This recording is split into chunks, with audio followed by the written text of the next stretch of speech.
सफरनामे में एक बार फिर आपका खैर मकदम। गुलबर्गा की सरकारी राशन दुकानों पर तकसीम किए जा रहे अनाज के ताल्लुक से गुलबर्गा की आवाम सख्त बरहम है।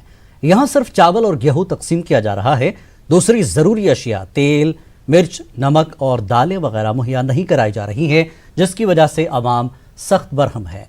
आवाम का कहना है कि सिर्फ चावल और गेहूं मुफ्त मिलने से पेट नहीं भरता, इसके साथ दूसरी अशिया भी उतनी ही जरूरी है।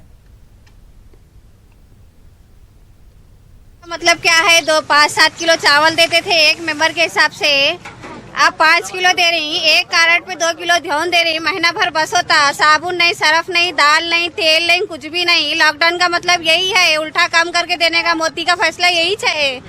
पब्लिक कैसा हैंडल करेंगी, रोजगार नहीं है, कामा नहीं है, पब्लिक परेशान है। ऊपर से मोदी का लॉकडाउन आके उल्टा महंगाई का ज्यादा कर दिया और अनाज कम कर दिया। क्या खाएंगे पब्लिक? 5 किलो दे रहे हैं चावल, पहले 7 किलो देते थे। एक कार्ड को 4 किलो गेहूं दे रहे हैं। पहले साबुन देते थे, अब साबुन सरफ भी नहीं दे रहे। एक कार्ड को 4 किलो का गेहूं दे रहे हैं। पहले कितने देते थे? हर महीना चावल कितना देते थे? 35 किलो, ये 7 किलो 7 किलो देते थे। अब 5 किलो दे रहे हैं। उल्टा 2 किलो कम हुआ। 2 किलो कम हो गया।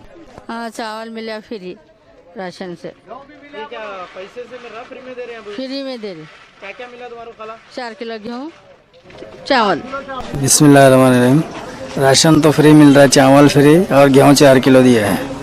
ये कितनी देर हुआ तुम ठहर को यहाँ लाइन में? मैं ठहर के 1 घंटा हुआ सब इधर। तुम्हारा राशन नंबर कौन सा होता है? ये वार्ड नंबर 2 177।